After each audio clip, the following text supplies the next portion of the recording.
Welcome back, my friends, to the show that never ends. We're so glad you could attend. Come inside. Come inside. Guys, it's like day a million of the quarantine. Sinicropi's coming at you, and I've got a website that you're going to love. So come right along with me. If you've been into the rhythm practice that I've sent up the last 2 weeks, continue to do that. Post on Flipgrid, I'll give critiques, and I will also post a rhythm practice number 3 for any of you that want to continue into that. Today we're going to look at a website called Learning Music at Ableton. It was put together by the developers of the Ableton Digital Audio Workstation, which is light caustic but far more powerful.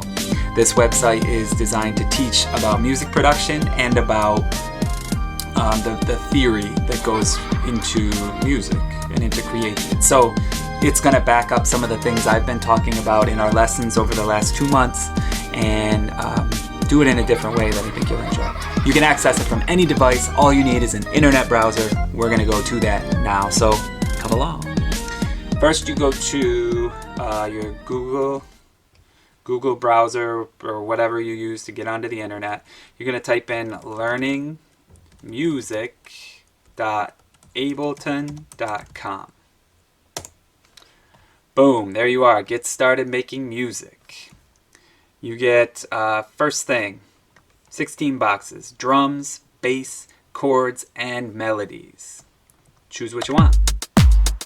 Oh yeah, okay. I'm going to add some chords. Okay. Sure. I like it. I'm going to change the bass line now, see what happens.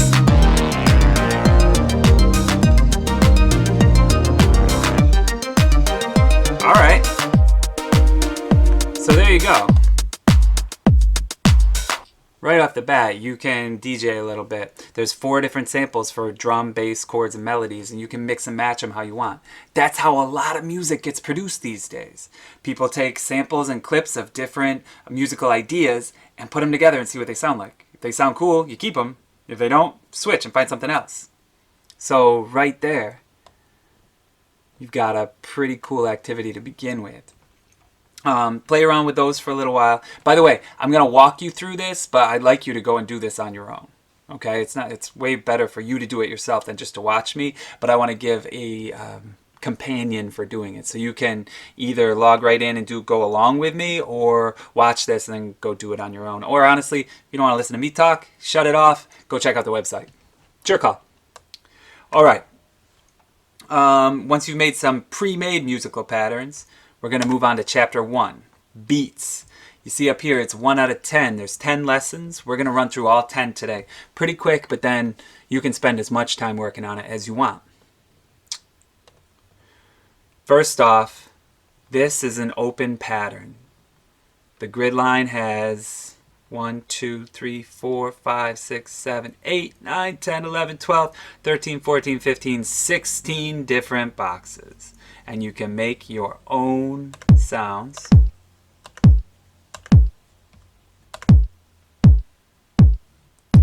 Just by filling in those boxes. It'll play each box that you fill in.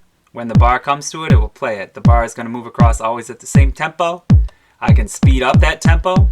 2, 3, 4, 1, 2, 3. I can slow that tempo down. 2, 3, 4. But you might notice that we've got 16 slots there, just like we had 16 16th notes in a measure. This entire grid is 1 measure of 4 beats. Okay, play with that how you want to. Add in, take away. What are the sounds that we're listening to? Kick, clap, closed hat, open hat. Let's find out. Chapter 2.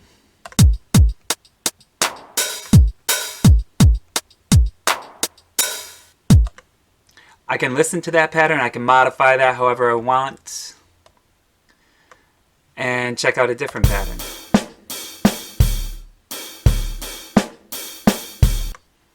Okay. It sounded a lot different. Different drum sounds. Notes are the same, but they change the sounds. Okay. The 4 different drum sounds that you're going to get fall into 4 categories. Very popular for creating a drum track. Kick drum, the bass drum.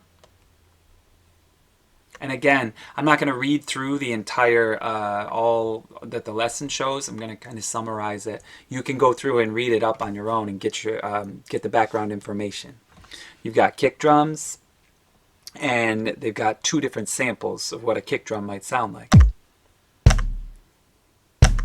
Acoustics, like the one in the classroom, you can step on the pedal and it bumps that big drum.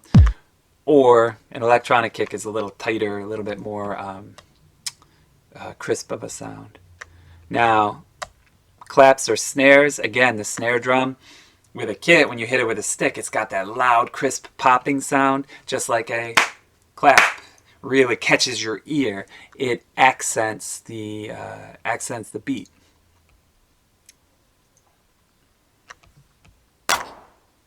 You often hear electronic claps in music or recorded acoustic claps, and you hear snares all the time. Closed hat and open hat. The hi-hat is that the cymbal that's by the snare drum, and it can open up or close depending on what you do with the foot pedal. Again, we're going to look at electronic versions and acoustic versions. Again, acoustic is the actual instrument in the real world. And those are recordings of acoustic hi-hats. So here's the full electronic kit. Here's the full acoustic kit. They just sound a little different and they create a different feel. They mention that when you play a closed and an open hat at the same time, the closed hat will block out the other one. If you worked with caustic, you know that if you stack a bunch of different sounds, one of them will come out and you won't hear the other ones. It's because you can't make those different sounds at the same time. One of them usually cancels out the other ones.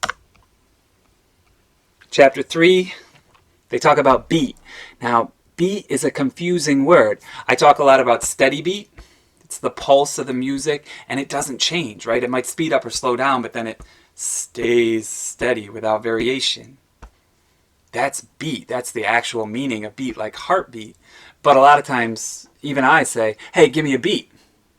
And that means we'll play a rhythm that sounds cool.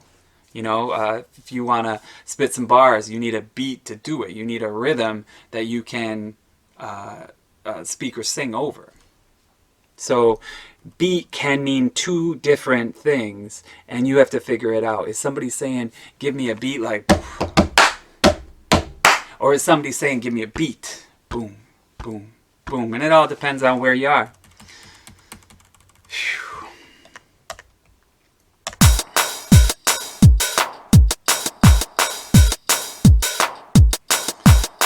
Okay, I hear a beat, 2, 3, 4, right? Boom, boom, boom, boom.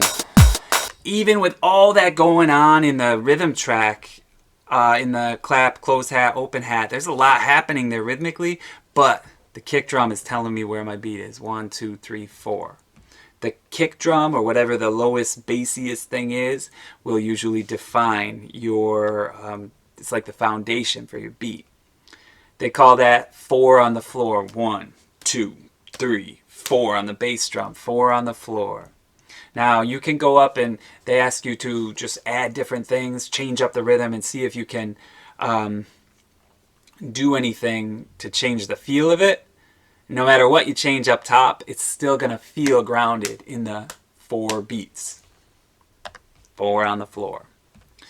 Tempo and genre. Tempo is the speed, how fast or how slow those beats are coming. And they talk about some different genres of music. You've heard about like rock and roll and gospel or R&B.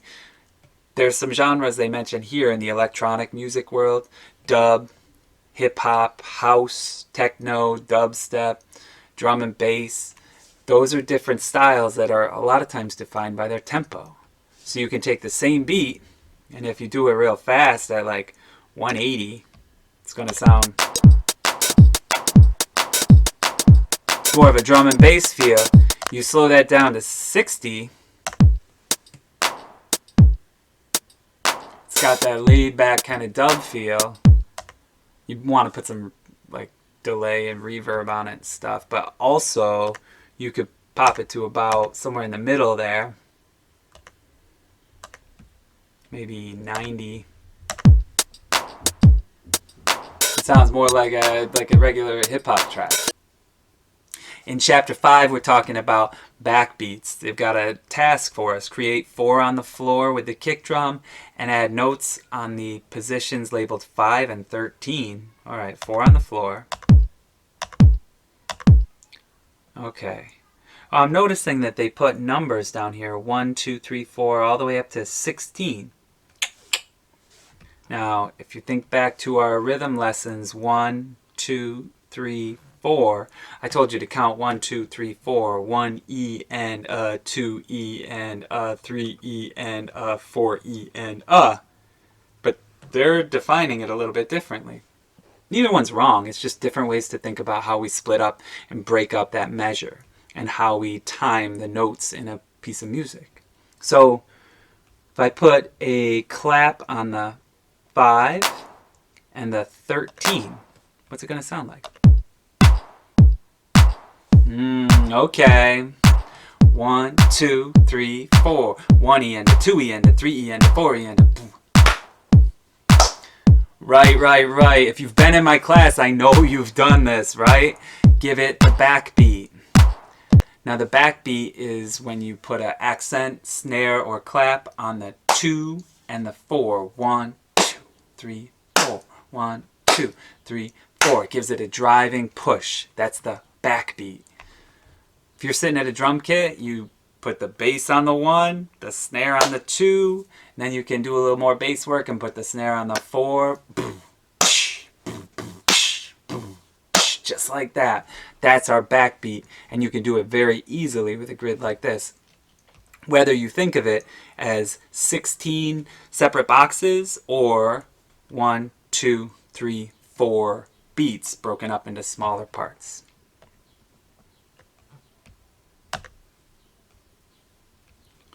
Now we're talking about bars.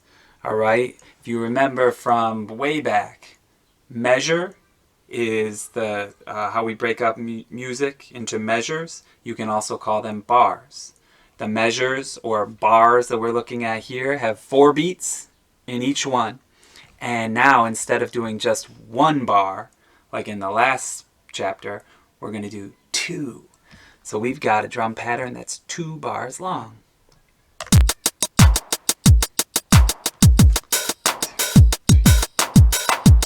So there's 2 different parts. If you think back to caustic, when we put 2 rhythm patterns together, you make one and then make a second one.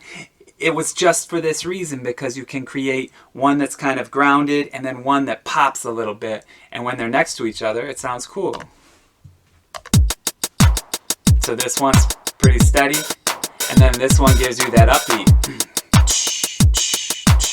1 and 2 and.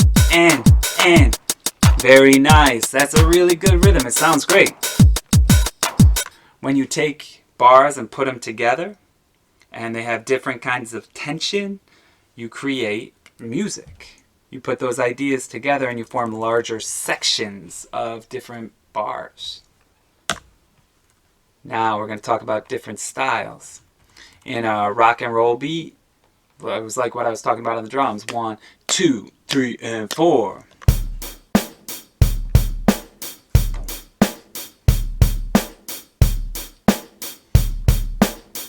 My closed hat's doing a 1 and 2 and 3 and 4 and 1 and 2 and 3 and 4.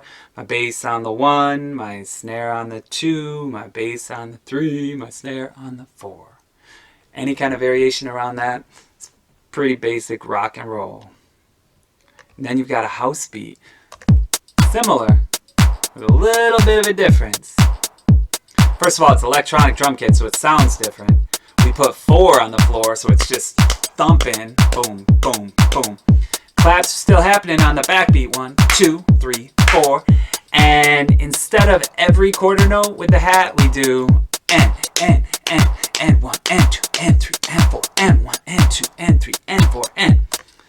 A lot of house beats play out just like that. That and is really popping, and that just makes you want to dance. It makes you want to bounce.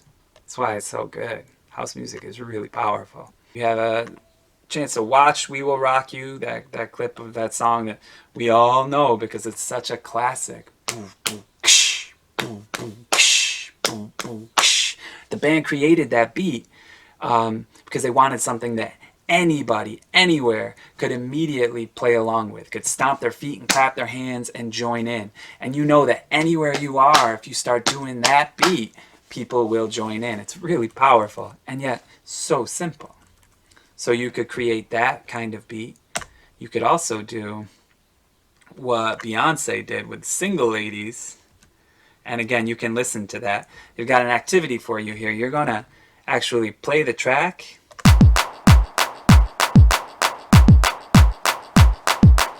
But it's missing the snare hit. And there's one snare hit in an unusual spot. Listen to Single Ladies and figure out where to place that snare to make it just right. And like I said, it's not on the 2 or the 4 like normal. It's different, but it creates an awesome bounce and makes that song really pop.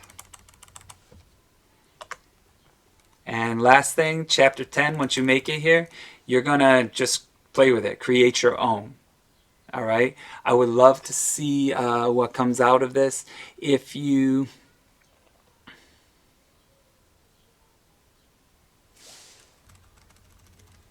the last chapter, chapter 10, that's your place to just play around with it a little bit. Fill in a grid, create it, and play it. You know, you can speed it up, slow it down with the tempo bar. See what kind of beats you can make. Also, notice that you can hit record and it'll give you a moving bar that you can fill in. So if you want to play the touchpads,